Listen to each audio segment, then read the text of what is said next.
آج میں نے ایک ویڈیو دیکھی مفتی شمائل صاحب کی اور اختر جاوید صاحب کی ڈیبیٹ کی. ماشاءاللہ اس کے اندر مفتی شمائل صاحب نے بڑے اچھے انداز سے ڈیبیٹ کی، بڑے اچھے دلائل دیے، اور اختر جاوید صاحب کے پاس ان کا جواب نہیں تھا، وہ ادھر ادھر کی باتیں کرتے رہے. یہ سب ہم نے دیکھا، لیکن اس میں ایک چیز جو تھی وہ میں نے آج آپ کے سامنے رکھنی ہے. مفتی شمائل صاحب کے پاس چونکہ وقت بہت کم تھا، دلائل بہت زیادہ دینے تھے، اور کچھ دلائل ان سے رہ بھی گیا، وہ خود کہہ رہے تھے، تو کم وقت میں انہوں نے کچھ اصطلاحات کی وضاحت نہیں کی، جس کی وجہ سے عام بندے، وہ ایسی اصطلاحات تھیں جو فلسفے کی تھیں اور عام بندے کو، اور کچھ ٹرمینالوجیز جو تھیں نا وہ مدارس میں پڑھائی جاتی ہے، دیوبندی مدارس میں پڑھائی جاتی ہیں، اہل حدیث مدارس میں کم پڑھائی جاتی ہیں، لیکن وہ اردو میں بھی ہوتی ہیں زیادہ تر. تو وہ انگلش میں انہوں نے جب استعمال کی تو بہت سے لوگوں کو وہ بھی سمجھ نہیں آئی ہوں گی. تو میں نے چاہا کہ آپ کے سامنے وہ چیزیں رکھ دوں جو اصطلاحات تھیں انہوں نے استعمال کی، ان کی کچھ وضاحت رکھ دوں. ان کے پاس تو ٹائم نہیں تھا تاکہ وہ لوگوں کو سمجھ آ جائے وہ ویڈیو بھی. اور اس کے علاوہ انہوں نے جو غزہ کے معاملے میں بات کی، اختر جاوید صاحب نے ان کے اوپر کچھ اعتراضات کیے، تو اس کی بھی کچھ مزید وضاحت میں نے آپ کے سامنے رکھنی ہے. پہلے جو انہوں نے اصطلاحات استعمال کی، ان میں پہلی اصطلاح وہ میٹا فزکس تھی. جیسے آپ نے دیکھا وہاں پہ جب انہوں نے یہ اصطلاح استعمال کی تو وہاں اختر جاوید صاحب نے ان کے اوپر ایک الزام لگایا کہ دیکھیں جی آپ تو ایسی باتیں کرتے ہیں کہ جو عقل سے ماوراء ہیں، جو عقل میں آنے والی نہیں ہیں، لاجک والی نہیں ہیں، میٹا فزکس کی باتیں کرتے ہیں، تو پھر ہم آپ سے کیسے بات کریں؟ ہمیں تو آپ نے ڈس آرم کر دیا، ہم تو بات کر ہی نہیں سکتے. حالانکہ یہ چیز یا تو انہوں نے تجاہل عارفانہ کیا ہے، یعنی جان بوجھ کے، کہ جو اتنے بڑے ڈیبیٹ کے لیے آئے ہیں ان کو یہ چیزیں نہیں پتہ کہ میٹا فزکس کیا چیز ہوتی ہے. کیا یہ ماورائے عقل ہے؟ تو میٹا فزکس ماورائے عقل نہیں ہے. یہ آپ کو میں پہلے بتا دوں کہ میٹا فزکس ہے کیا. دیکھیں، ایک انسان ہے نا، ایک انسان جو چیز ثابت کرتا ہے اس کو ثابت کرنے کے لیے اس کے پاس ایک عقل ہوتی ہے اور ایک اس کے پاس حواس خمسہ ہیں. عقل سے وہ ریزننگ کرتا ہے، لاجکس دیتا ہے، دلائل دیتا ہے، اور حواس خمسہ سے وہ سونگتا ہے، چکھتا ہے، دیکھتا ہے، سنتا ہے. یہ ساری کی ساری حواس خمسہ سے امپیریسزم ہوتی ہے، یعنی دلائل حواس خمسہ سے جو حاصل کیے جاتے ہیں. جدید سائنس میں یہی دو دلائل ہیں، ایک امپیریسزم کہلاتا ہے، یعنی یہ جو حواس خمسہ سے دلائل حاصل کرنا، ایکسپیریمنٹ سے دلائل حاصل کرنا، اور دوسرے دلائل ہمارے ہوتے ہیں عقل سے، لاجک سے، ریزننگ سے. جدید سائنس میں یہ دو دلائل چلتے ہیں، اور یہ دونوں دلائل عقل کے تحت ہیں، عقل سے ماوراء نہیں ہیں. اس سے اوپر جو دلائل ہوتے ہیں جو ان دونوں میں نہیں آتے اس کو ماورائے عقل کہتے ہیں. تو یہ جو ریزننگ ہے جو ہم عقل سے سوچتے ہیں، اس کے پھر دو حصے ہیں. جو چیز ہم عقل سے ریزننگ کرتے ہیں، لاجکس جو ہوتے ہیں، اس کے سائنس کے اندر دو حصے مانے جاتے ہیں. ایک حصے کو، ریزننگ کے ایک حصے کو، وہ ہوتے ہیں جو اس علم کے قانون کے تحت ہوتا ہے. مثال کے طور پہ فزکس ہے، فزکس کے جو وہاں پہ قانون ہیں، ان قانون، ان لاجکس کے تحت جو چیزیں ہوتی ہیں وہ اس فزکس کے قانون کے تحت کہلاتی ہیں. لیکن کچھ چیزیں ایسے ہوتی ہیں جو اس فزکس کے قانون سے ماوراء ہوتی ہیں، لیکن لاجک ان کے اوپر موجود ہوتا ہے، وہ درست ہوتی ہیں لاجیکلی، عقل کے لحاظ سے وہ درست ہوتی ہیں، لیکن وہ جو فزکس کے قوانین ہیں وہ ان کے اوپر لاگو نہیں ہوتے. ان کو کہتے ہیں ماورائے قانون، ماورائے عقل نہیں کہتے، ماورائے قانون، اور اس کو کہتے ہیں میٹا فزکس. یہ میٹا فزکس تھا جس کی دلیل دی مفتی شمائل صاحب نے، اور اس کو جاوید اختر صاحب کہنے لگے کہ یہ تو ماورائے عقل باتیں کر رہے ہیں. ماورائے عقل نہیں تھیں، وہ عقل کے تحت تھیں. میں آپ کو بتاتا ہوں، آپ نے آئنسٹائن کا نام سنا ہوگا، بہت بڑے تھے. اس وقت جو ماڈرن فزکس ہے نا، اس کے دو پلر ہیں، ان میں ایک پلر جو جنرل تھیوری آف ریلیٹیوٹی ہے، وہ انہوں نے دی تھی.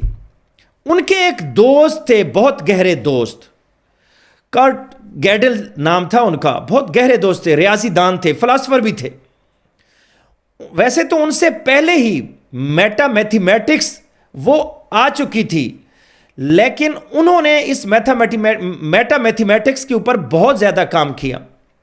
یہ جو میٹا فزکس انہوں نے بتایا نا مفتی شمائل صاحب نے، اسی طرح میٹا فزکس کے علاوہ، میٹا فزکس ہوتی ہے جو فزکس کے قوانین سے ما بعد الطبیات، یعنی فزکس کے قوانین سے ماوراء ہو.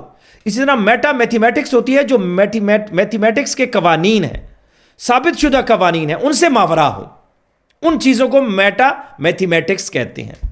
مثال کے طور پر میں آپ کو ایک بتاؤں، آپ نے دیکھا ہوگا انفینٹی ہے، انفینٹی میتھمیٹکس کے اندر، ویسے میتھمیٹکس میں اصول ہے کہ کسی چیز کو بھی جب کسی دوسری چیز سے ڈیوائڈ کرتے ہیں تو وہ کم ہو جاتی ہے، لیکن انفینٹی کو اگر ہم ڈیوائڈ کریں 1,00,000 سے، 1,000,000,000 سے، 1,000,000,000 سے، 1,000,000,000 سے، تو 1,000,000,000,000 سے بھی ڈیوائڈ کر لیں تو انفینٹی کے اوپر اثر نہیں پڑتا، انفینٹی کا جواب پھر بھی انفینٹی رہتا ہے۔ تو پہلے یہ اصول ثابت شدہ نہیں تھا تو یہ میٹا میتھمیٹکس ہی سمجھا جاتا تھا، ماورائے میتھمیٹکس سمجھا جاتا تھا۔ لیکن اب تو جب سے کیلکولس ڈسکور ہوئی ہے اور لمٹس کا معاملہ آیا ہے تو لمٹس کے ذریعے یہ ساری چیزیں سالو ہو جاتی ہیں، اب تو پتہ چل جاتا ہے کہ ہاں جی اس کو ہم سالو کر سکتے ہیں۔ لیکن ابھی بھی کچھ چیزیں ایسی ہیں میتھمیٹکس میں جن کو آپ سالو نہیں کر سکتے، جیسے کنٹینیوم ایک ہائپوتھیسس ہے، میتھمیٹکس میں کنٹینیوم ہائپوتھیسس ہے۔ وہ کیا ہے؟ کنٹینیوم ہائپوتھیسس یہ ہے کہ دو انفینٹی ہوں، ان دو انفینٹیز کے درمیان کیا تیسری انفینٹی ہو سکتی ہے؟ پاسبل ہے؟ اس کا جواب میتھمیٹکس والے ہاں میں بھی نہیں دے سکتے، نہ میں بھی نہیں دے سکتے۔ یہ وہ ہڈی ہے، جیسے کہتے ہیں نا ہڈی پھنس گئی، نہ نگل سکتے ہیں نہ اگل سکتے ہیں۔ تو دو انفینٹیز ہیں، آپ دیکھیں نا 1 2 3 4 5 6 آپ گنتے جائیں تو انفینٹی آ جائے گی، مائنس میں گنتے جائیں تو 1 2 3 4 مائنس میں انفینٹی مائنس میں آ جائے گی۔ یہ دو انفینٹیز کے درمیان اگر ہم کہیں کہ بیچ میں کوئی انفینٹی نہیں ہے تو یہ جھوٹ ہو جائے گا۔ کیوں جھوٹ ہو جائے گا؟ کہ آپ 1 اور 2 کے درمیان دیکھیں، 1 اور 2 کے درمیان بھی انفینٹی ہے۔ کیسے؟ کہ 1 کے بعد 1.1 1.000000001، یہ اس کے درمیان آپ چلتے چلے جائیں پوائنٹس میں تو یہ پوری انفینٹی جو وہ انفینٹی ہے وہی انفینٹی یہاں پہ آ جائے گی۔ تو آپ اگر کہیں کہ جی نہیں دو انفینٹی کے درمیان انفینٹی نہیں ہو سکتی تو پھر غلط ہے، اور اگر آپ کہیں ہاں ہو سکتی ہے تو پھر یہ illogical بن جائے گا۔ کیوں؟ کہ اگر 2 کے پہلے انفینٹی ہے، 2 کے بعد بھی انفینٹی ہے، تو یہ کیسے ہو سکتا ہے کہ بعد میں بھی انفینٹی ہے پھر آگے 2 آ جاتا ہے اور پھر آگے انفینٹی آ جاتی ہے پھر 3 آ جاتا ہے، تو 3 پچھلی انفینٹی سے بڑا اور اگلی انفینٹی سے چھوٹا ہے، یہ illogical بن جاتا ہے۔ تو اس لیے اس چیز کو، یہ چیز درست ہے، اسی کے لیے کارل گیڈل نے یہ اپنی بک کے اندر وہاں پہ لکھا، اس نے لکھا کہ there are certain statements، کسی بھی میتھمیٹکس سسٹم کے اندر there are certain statements that are true but that cannot be proven within that system، کہ وہ اس سسٹم کے اندر آپ پروو نہیں کر سکتے اگرچہ وہ ٹرو ہوتی ہیں۔ اس کے لیے انہوں نے کارل گیڈل نے ایک جملہ دیا، اس نے کہا میں آپ کو ایک جملہ دیتا ہوں، دیکھیں آپ کے پاس ایک جملہ ہے کہ یہ جملہ ثابت نہیں کیا جا سکتا، یہ 7 لفظ ہیں، یہ جملہ ثابت نہیں کیا جا سکتا، یہ 7 لفظ ہیں نا، وہ کہتے ہیں یہ 7 لفظ کا ایک جملہ ہے، آپ اس کو ثابت کریں۔ اگر آپ اس کو ثابت کریں گے لاجک سے تو یہ جملہ غلط ہو جائے گا، جھوٹ ہو جائے گا۔ یہ کیوں؟ کہ جملہ تو کہہ رہا ہے یہ ثابت نہیں کیا جا سکتا اور آپ اس کو ثابت کر رہے ہیں، تو یہ تو غلط ہو جائے گا نا۔ اور اگر آپ اس کو ثابت نہیں، آپ کہیں جی نہیں ثابت ہو ہی نہیں سکتا، تو پھر یہ جملہ درست ہے اور یہ سٹیٹمنٹ درست ہے کہ یہ ثابت نہیں کیا جا سکتا۔ اس نے کہا اسی طرح میتھمیٹکس میں کچھ سٹیٹمنٹس ہوتی ہیں جو ہوتی درست ہیں لیکن آپ اس کو ثابت نہیں کر سکتے۔ اسی طرح ماورائے فزکس جو چیزیں ہوتی ہیں، ماورائے طبیعیات، بعد الطبیعیات ہوتی ہیں، وہ عقل سے ماورا نہیں ہوتی، لاجکس میں آ رہی ہوتی ہیں۔ اور اسی میں پھر کارل گیڈل نے وہ بتایا کہ یہ جو لاگرتھم ہوتے ہیں یہ کمپیوٹر کے اندر، اس کے اندر بڑے مسئلے جو تھے وہ انہی چیزوں سے تو سالو کیے گئے۔ اگر وہی چیزیں سارے میتھمیٹکس والے قانون لاگو کیے جاتے تو یہ کمپیوٹر کے لاگرتھمس میں بڑے مسائل آ سکتے تھے، تو ان میں وہ اسمپشنز رکھی جاتی ہیں، اسمپشنز وہ بیچ میں ایڈ کی جاتی ہیں۔ تو یاد رکھ لیں، اور یہ چیزیں اب سے نہیں تھیں، یہ آئنسٹائن کے دور سے نہیں تھیں، یہ پہلے سے تھیں۔ آپ ارسطو کو دیکھ لیں، ارسطو نے جو کتاب لکھی تھی وہ کتاب یہ میٹا فزکس تھی، اور میٹا فزکس کتاب کیا ارسطو نے, آپ اس کو جانتے ہوں کہ اے بایوجنس اور بایوجنس کا نظریہ بایو میں پڑھا ہوگا, وہ سائنسدان تھا اور اس نے, وہ صحیح بندہ تھا لاجکس پہ بات کرنے والا. اور یہ آج کل کے ایتھیسٹ کی طرح نہیں تھا جو لاجکس پہ بات نہیں کرتے, صرف اپنے فیتھ, وہ تو ہمارے اوپر کہتے ہیں نا کہ آپ کا فیتھ ہے, فیتھ اصل میں ان کا ہوتا ہے, اور وہ سائنس کی باتوں کی جو لاجکس ہوتی ہیں ان کو نہیں مان رہے ہوتے, انہوں نے ایک فکسڈ فیتھ بنا لیا ہوتا ہے کہ جی نہیں, ہم نے تو گاڈ کا انکار ہی کرنا ہے. اصل فیتھ وہ, جیسے چور بھی کہتا ہے, چور بھی کہے چور چور چور, تو ہمیں وہ کہہ رہے تھے, رات کو مفتی شمائل صاحب کو کہہ رہے تھے کہ یہ چور ہے, یہ فیتھ ایک فکس بنا لیتے ہیں اور اس کے خلاف نہیں جاتے, حالانکہ اصل فیتھ وہ خود ایتھیسٹ بنا لیتے ہیں کہ ہم نے گاڈ کو تو نہیں ماننا چاہے لاجکس آ بھی رہی ہو. تو ان کے سامنے لاجکس, لیکن وہ بھی ایک سائنسدان تھا ارسطو, فلاسفر بھی تھا. اس نے کہا کہ جی نہیں, میٹا فزکس ہوتی ہے جو فزکس کے قوانین سے کچھ ماورا ہے, لیکن عقل سے ماورا نہیں ہے چیزیں, لاجک سے وہ ثابت کر سکتے ہیں. میں نے کہا نا, عقل میں جو لاجکس میں جو چیزیں آتی ہیں ایک اس علم کے قوانین کے تحت ہوتی ہیں اور ایک اس قوانین سے ماورا ہوتی ہیں. جیسے کل گیڈل نے بھی بتایا تھا کہ کچھ سٹیٹمنٹس ہوتی ہیں جو ٹرو ہوتی ہیں لیکن cannot be proven within that system, اس سسٹم کے اندر رہ کے آپ اس کو پروو نہیں کر سکتے. یہی مفتی شمائل صاحب کہہ رہے تھے نا کہ اللہ کو پروف اسی کائنات کے اندر, اسی وقت کے اندر رہ کے آپ کیسے کہہ سکتے ہیں کہ اللہ کا وقت کیا پہلے کیا تھا. اب ارسطو کیا کہتا تھا, ارسطو کہتا تھا کہ یہ دیکھو, لاجکس یہ کہتی ہے, قوانین فزکس کے قوانین کہتے ہیں کہ ایک چیز ہے نا وہ کسی دوسری چیز سے بنی ہے, کاز اس کا پیچھے موجود ہوتا ہے. ایٹم ہے, کوئی ہائیڈروجن ہے اور وہ فلاں چیز ہے, وہ مل کے پانی بنا جو ہے وہ ہائیڈروجن اور آکسیجن سے مل کر بنا ہے, وہ پھر پیچھے کسی چیز سے بنی ہے, پھر اس طرح پیچھے کائنات, اس کے پیچھے کوئی چیز بنی ہے. تو یہ جو ایک چیز دوسرے کی وجہ سے بنی ہے, کاز جو ہوتا ہے, یہ پیچھے چلتا چلا جاتا ہے. یہ فزکس کا قانون ہے کہ بغیر کسی کاز کے کوئی چیز نہیں بنتی. لیکن یہ جب چلتا ہے پیچھے تو اس کو کہتے ہیں انفینٹ ریگریس آف کازز, کہ ایک کام اس سے پیچھے کوئی کام ہوا, کسی وجہ بنا, اس سے پیچھے کوئی وجہ بنا. اس نے سوچا ارسطو نے, اس نے کہا کہ اگر ہم اس کو انفینٹ ریگریس والے لاجک کو صحیح مان لیں کہ لازمی پیچھے کوئی نہ کوئی چیز بنتا چلا جائے گا, تو یہ دنیا میں تو پھر کوئی کام ہو ہی نہیں سکتا. اس کی مثال پھر دی, میں آپ کو مثال بتاتا ہوں. میں یہاں بیٹھا ہوں, میرے سامنے لائن میں, میرے لمبی لائن میں شاگرد کھڑے ہیں, سیدھی لائن میں کھڑے ہوئے ہیں. اچانک ایک اگلے والا شاگرد میرے اوپر گر جاتا ہے. میں کہتا ہوں تمہیں کیا ہو گیا, تم شرارتیں کیوں کر رہے ہو؟ کہنا جی میں نے نہیں شرارت کی, میرے پیچھے والے نے مجھے دھکا دیا. اس سے پوچھا, انہوں نے کہا نہیں پیچھے والے نے دھکا دیا. اب وہ کہتا ہے اس سے پیچھے والا. اگر یہ اس طرح چلاتے چلے جائیں, اس سے پیچھے والے نے دھکا دیا, اگر ہم انفینٹی چلائیں, اینڈ تک چلائیں, تو وہ تو کوئی دھکا دینے والا ملے گا ہی نہیں, اور دھکا دینے والا نہیں ہوگا تو کبھی بھی اگلے والا شرارت والا بندہ میرے اوپر نہیں گرے گا. تو اس کا مطلب ہے شرارت جب کسی نے کی نہیں ہے, اینڈ تک انفینٹی ہے, تو وہ گر کیسے گیا؟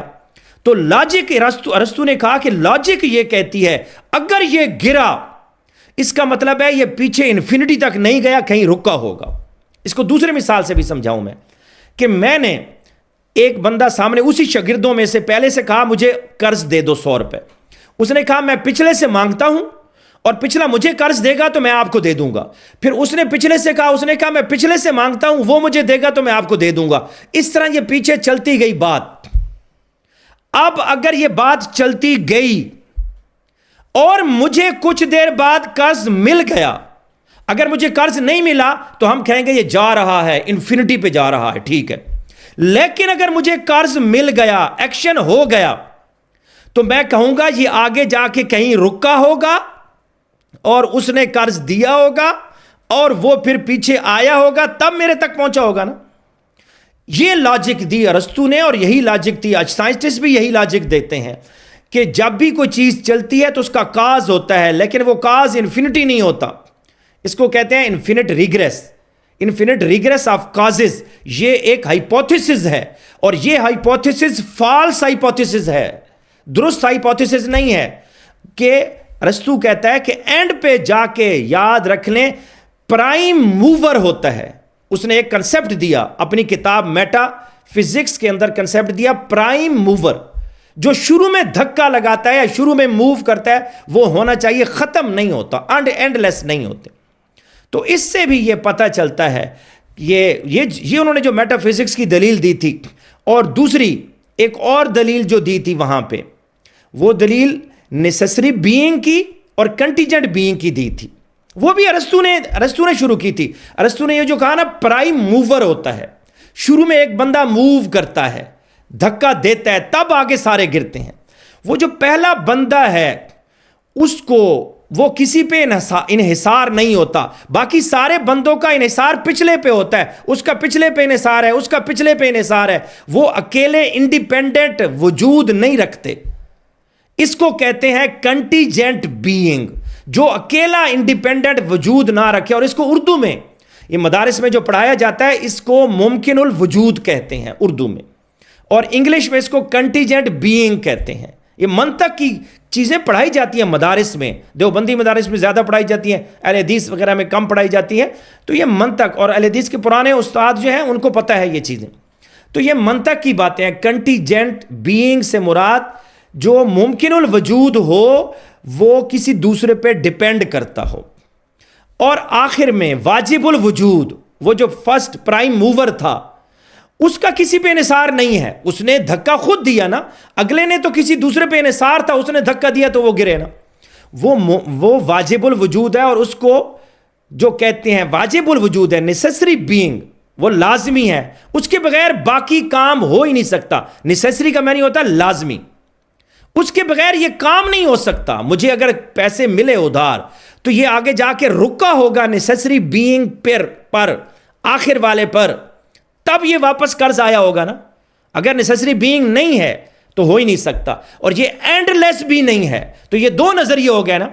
ایک ہے یہ اینڈ انفینٹ ریگریس جو ہے، یہ اصول ہائپوتھیسس غلط ہے اور آگے جا کے رکتا ہے. اور آخری جو ہوتا ہے وہ وہی خدا ہے. اور میں نے انفینٹی کا بتایا کہ انفینٹی کا معاملہ عام اس سے ہٹ کے ہوتا ہے، چاہے وہ قانون کے تحت بھی آ جائے.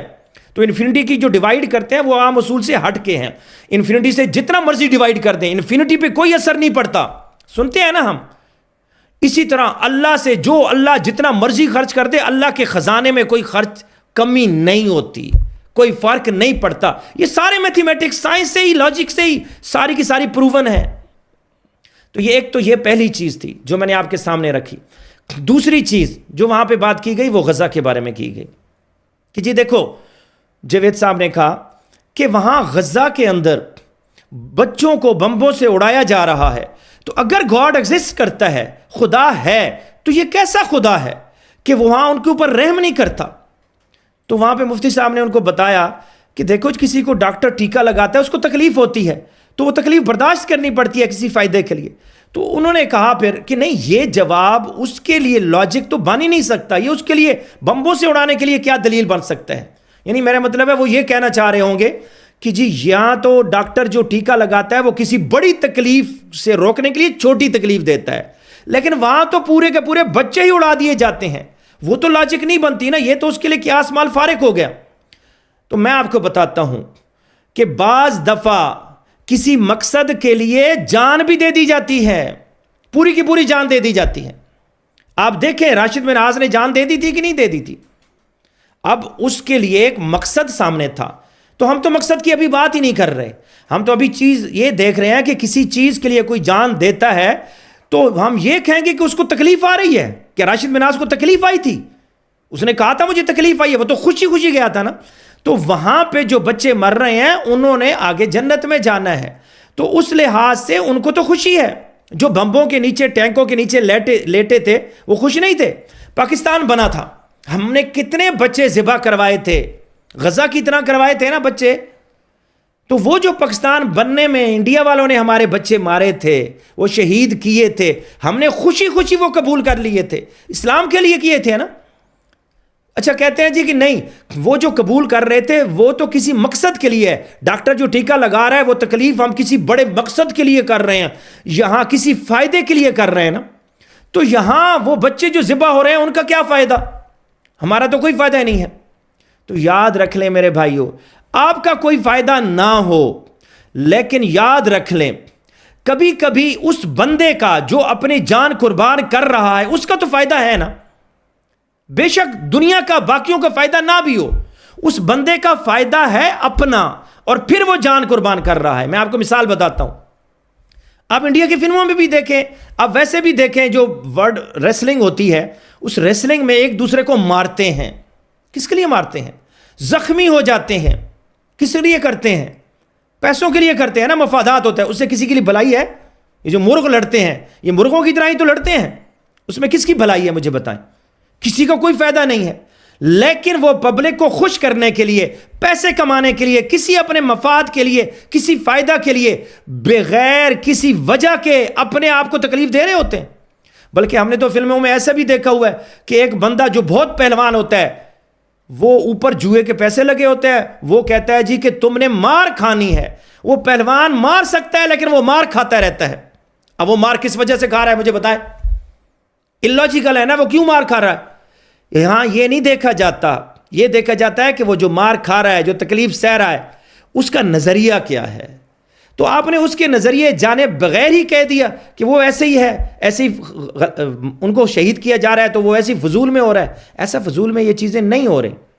اور دوسری میں ایک اور دلیل بھی آپ کو دیتا ہوں کہ یہ دیکھیں, آپ کہتے ہیں جی کہ وہاں یہودی ہیں نا تو یہودی ظلم کر رہے ہیں, تو وہ یہودیوں کیونکہ وہ مذہبی لوگ ہیں تو مذہبی ہونے کی وجہ سے یہ ظلم ہو رہا ہے. نہیں, ایسا نہیں ہے. موریلٹی جو ہوتی ہے نا, موریلٹی, آپ تو موریلٹی کو یقین کرتے ہیں نا, آپ تو مذہب پہ یقین نہیں کرتے. آپ کہتے ہیں جی موریلٹی جو ہے, مورل ہے, اخلاقیات ہے, وہ ہمیں کہتا ہے جی کہ یہ ظلم نہیں کرنا چاہیے. یہ صرف ایتھیسٹ کو کہتا ہے.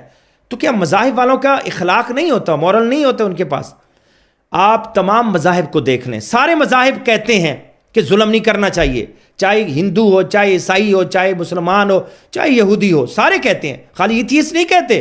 کوئی ایک مذہب دکھا دیں جو کہے کہ ظلم کرنا چاہیے, تو آپ کہیں گے نہیں جی نہیں, وہ کہتے تو ہیں لیکن کوئی نہ کوئی طریقہ نکال لیتے ہیں. ادھر ادھر سے مذہب کی وجہ سے باتیں نکال کے مذہب کے نام پہ ظلم کرتے ہیں. میں کہتا ہوں یہ طریقہ خالی مذہب والے نہیں نکالتے, یہ ان کے نفس نکالتا ہے. اور اس کا میں آپ کو بتاؤں گا, اس کا توڑ جو تم کر رہے ہو وہ غلط ہے, توڑ میں بتاؤں گا اس کا کیا ہے. اس کے لیے پہلے میں آپ کو مثال بتاتا ہوں, سن لیں. پہلی مثال, آپ نے اکثر مثال وہ سنی ہوگی, ایک بھیڑیا تھا, بھیڑیا پانی پی رہا تھا, اس کو بھوک سخت لگی ہوئی تھی. اس نے دیکھا کہ ایک بکری کا بچہ, یہ جس نہر سے میں پانی پی رہا ہوں اس میں ایک بکری کا بچہ پانی پی رہا ہے. آپ اس کی موریلٹی دیکھیے گا, اپنے فائدے کے لیے موریلٹی کیسے استعمال کی جاتی ہے. ہمارے یہاں بھی سائنسدان, سیاستدان جو ہوتے ہیں وہ اپنی مرضی سے اپنے پالیسیاں, اصول سارے بناتے ہیں نا, قانون چینج کر دیتے ہیں اپنی مرضی کے مطابق. تو وہاں دیکھیں بھیڑیے نے کیا کیا. بھیڑیے نے کہا تو نے یہ میرا پانی گدلا کر دیا ہے, تو نے انسانیت کی خلاف ورزی کی ہے, اخلاقیات کی خلاف ورزی کی ہے, میں تمہیں اس کا سبق سکھاؤں گا, میں تمہیں کھاؤں گا. اب وہ کہتا ہے بھیڑیے کا, بکری کا بچہ, کہ سرکار یہ پانی تو آپ کی طرف سے میری طرف آ رہا ہے, میری سے آپ کی طرف تو نہیں آ رہا نا, آپ سے میری طرف آ رہا ہے. جب پانی آپ سے میری طرف آ رہا ہے تو گدلا تو میرا پانی ہو رہا ہے. اب اس نے دیکھا کہ یہ تو جو مورلٹی والا میں نے تیر پھینکا تھا یہ تو اب ضائع چلا گیا, کوئی اور بہانہ بنانا چاہیے. کھانا تو میں نے اس کو ہے, یعنی مقصد اس کا کھانا ہوتا ہے, بہانے بنا رہا ہوتا ہے نا مورلٹی کے ذریعے ہی. اب وہ کہتا ہے کہ ایسا ہے کہ تو نے پچھلے سال مجھے گالی دی تھی, اس کے بدلے میں وہ انسانیت کی خلاف ورزی کی تھی, تو اس کا سبق تمہیں سکھاؤں گا, میں تمہیں کھا لوں گا. وہ کہتا ہے سرکار یہ کیسے ہو سکتا ہے, پچھلے سال تو میں پیدا ہی نہیں ہوا تھا, میری تو عمر بھی 1 سال سے کم ہے, تو میں نے پچھلے سال کیسے آپ کو گالی دی.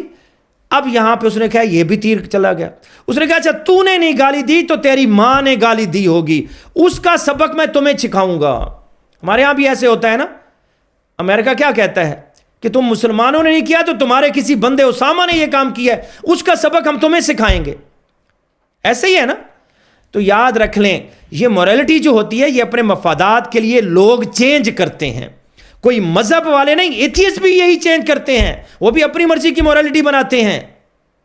تو اس کا حل میں نے کہا تھا میں بتاؤں گا. تم جو کہتے ہو کہ اس کے لیے مذہب کو چھوڑ دیں, مذہب چھوڑ بھی دیں, کیا مذہب چھوڑنے سے مفادات ختم ہو جائیں گے؟ یہ موریلٹی جو چینج کی جاتی ہے بھیڑیے کی طرح, اس کے پیچھے مذہب نہیں ہے, مفادات ہیں.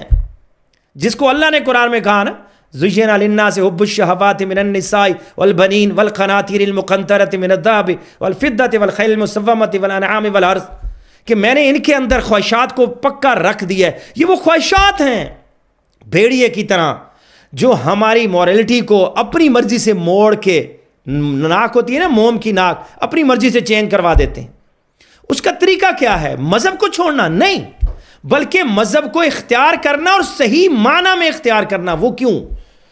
وہ اس لیے کہ ان کی جو مورالٹی ہے، ہمیں وہ مورالٹی چاہیے جس کے اوپر سزا جزا کا ڈر ہو. جس مورالٹی کے اوپر سزا جزا کا ڈر نہ ہو، وہ مورالٹی کے اوپر کوئی بھی عمل نہیں کرتا. آپ دیکھ لیں پاکستان میں پہلے چالان نہیں ہوتے تھے، ای چالان نہیں ہوتا تھا، سختی نہیں تھی تو لوگ اشارے توڑتے تھے. اب بڑے بڑے لوگ جا کے اشارے پہ کھڑے ہو جاتے ہیں، ان کو کہتے ہیں چلے جاؤ، کوئی بندہ نہیں ہے، وہ کہتے ہیں نہیں نہیں یہاں سے نہیں گزرنا. چینج کر دیا نا. اس کا مطلب کیا ہے؟ قرآن میں بھی اللہ اس لیے کہتا ہے نا وَادْعُوهُ خَوْفًا وَطَمَعًا. اللہ کو جو ہم پکارتے ہیں وہ کس وجہ سے؟ خوف اور طمع کی وجہ سے. ایک ڈر ہوتا ہے، ایک لالچ ہوتی ہے. تو یہاں پہ بھی یہی ہے کہ جب تک ہمیں عذاب کا، آخرت کے عذاب کا ڈر یا لالچ نہیں ہوگا، اس وقت تک ہم مورالٹی کو چینج کرتے رہیں گے. اور جس وقت مذاہب ہمیں بتائیں گے، مذاہب کے علاوہ تو کوئی مورالٹی کے اوپر ڈر یا وہ چیز نہیں ہے نا. جب ہم مذاہب کو سائڈ پہ کر دیں تو ایک ایتھیسٹ کے پاس کیا چیز ہے جو اس کو مجبور کرے مورالٹی پہ، صحیح مورالٹی پہ لانے پہ؟ وہ تو اپنی مرضی سے چینج کر دے گا. اس کے لیے یہ مذہب ہی ہے.